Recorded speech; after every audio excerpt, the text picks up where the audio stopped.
We're discussing polyamory and jealousy in this episode of Non-Mainstream Dad. See how, with some self-honesty and open communication, this can work. We're going to talk about some of the why people are jealous, look at how to see when it's healthy in a relationship and when it's not, as well as look at some ways to cope with feeling jealous and how to respond when it's valid/normal and okay, and when it's not.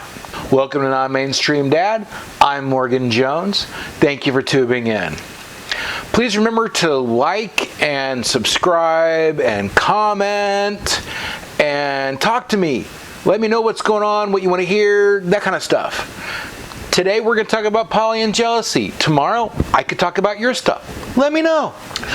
When people find out that I live in a non-monogamous lifestyle, one of the first things they do is tell me how they or their partner may or may not react. Usually one or both are expressed as hell no, that ain't gonna fly. That's perfectly understandable for people that are non-monogamous-minded, or are involved in situations where they or their partners have had experiences or just aren't up to the work. It's not a bad thing. Society tells us through quite a bit of literature, media, and every other way they can profit on, that the only true love is expensive, jealous, and possessive. For some of us, however, that's not the case. Healthy relationships are made up of independence and self-reliance combined with partnership and honest emotional communication.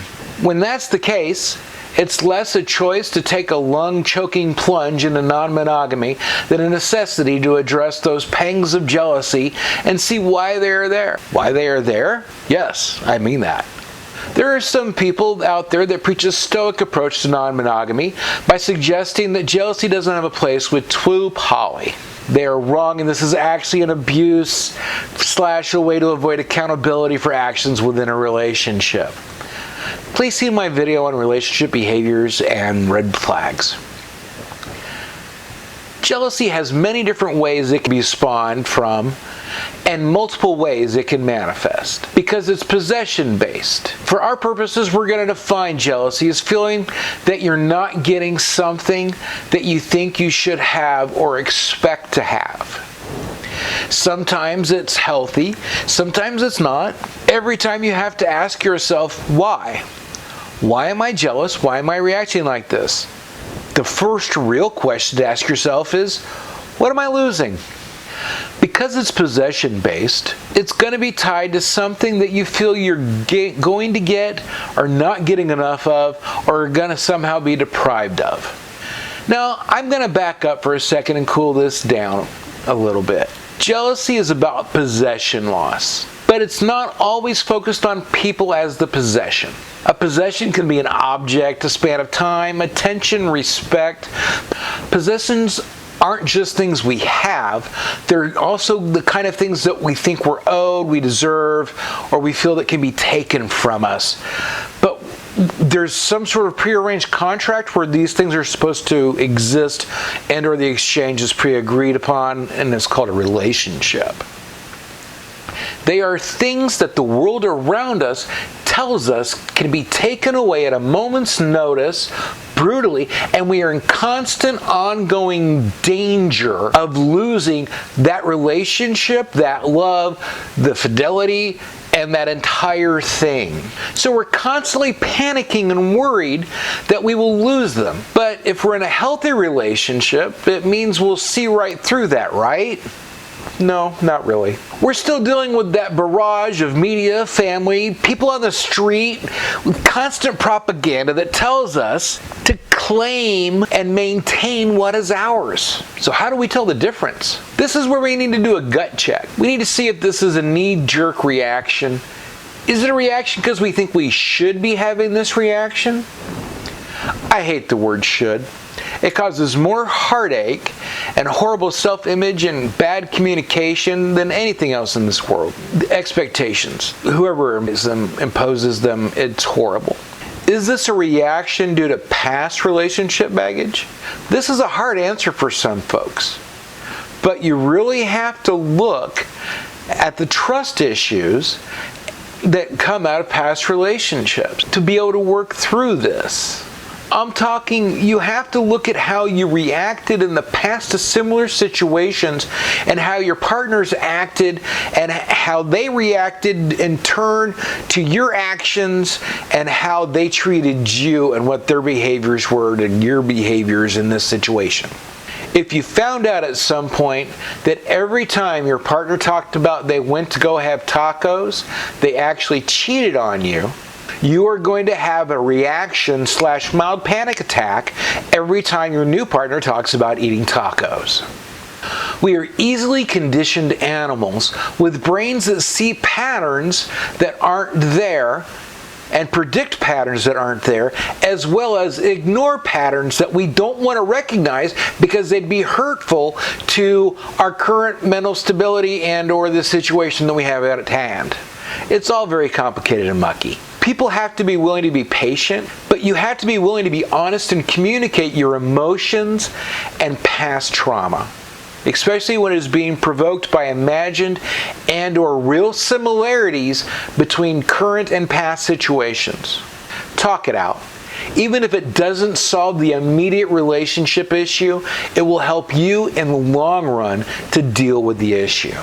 Surfacing the knee-jerk reaction stuff and getting it out of the way and communicating honestly is the best way to a healthy relationship.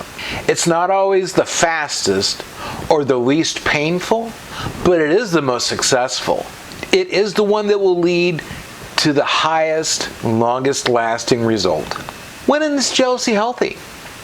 When it is okay to feel like you're losing something, that you have feelings of jealousy? There are some important signals to look at that help you figure out where it's coming from. First question to ask is, what do I feel I'm losing? Second is, how am I losing it? Can it be replaced? How much should I have of it to start with? Is this a dwindling resource? You may see what I'm starting to drive at is, what is your perceived value of what you feel that you've had taken or is being threatened that you have? Notice we're talking emotions.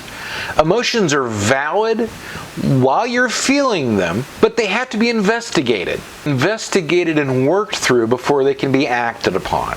Can what you are upset about be replaced easily or in any way? This is a sticky answer. While some would immediately say time is limited, it isn't, it's not.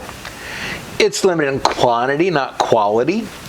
It's also highly susceptible to perception. That's another discussion for another time and another video, and yet again, another video, not this one. So now, how do you feel about what you've lost or are gonna lose? Is it something that you can have replaced, or is it something you feel you will never ever get back again? Do you feel love is limited? If you feel love is limited, then your chances of moving past this hurdle involve it swinging up around your neck as it trips you in a highlight really of ABC Wild World of Sports highlight reel intro. So what are you losing? If you feel your paramour is not spending enough time with you because they are spending their time with others, then you need to have a discussion about expectations and relationship boundaries. It's in a previous video. Look on YouTube. When people are non-monogamous, time becomes a frequently shared commodity.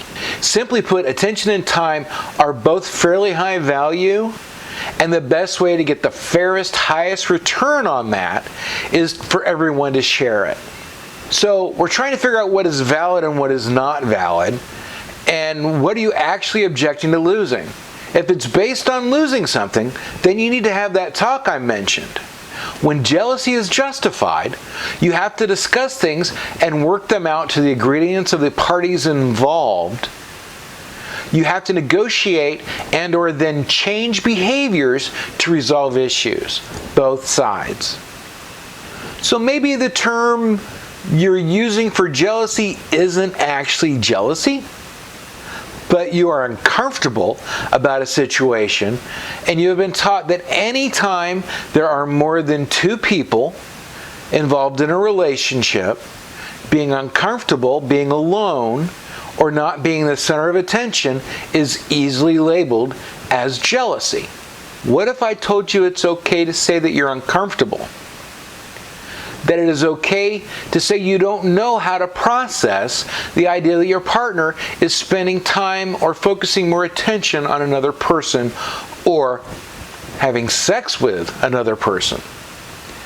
That you may need to learn how to be alone occasionally.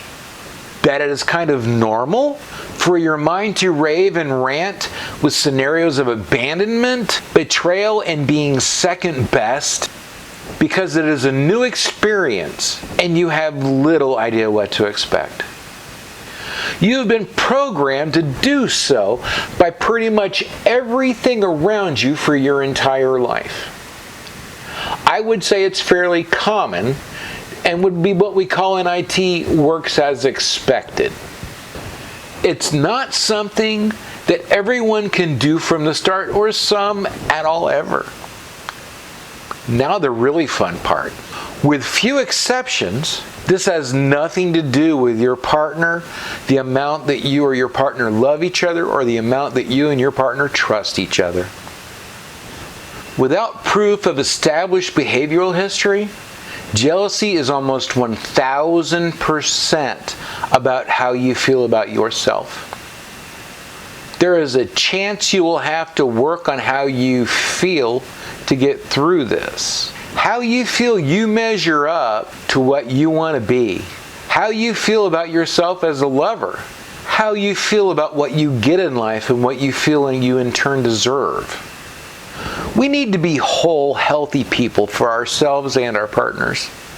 But it's a process. We need to talk about these feelings, and we need to bring that doubt and insecurity into the light of honest communication to move past it and love ourselves as much as you can be loved.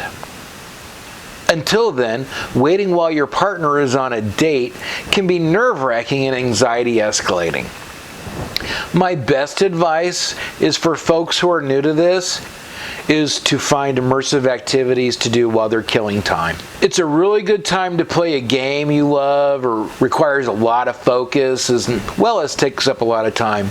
New video games, favorite video games, WoW, Elder Scrolls Online, Halo. There's all kinds of stuff out there. Mario Kart. I play that much Mario Kart sometimes. Go to a movie with a friend. Someone who will help you talk through the feels if you need, or just hold space and just chill out with you.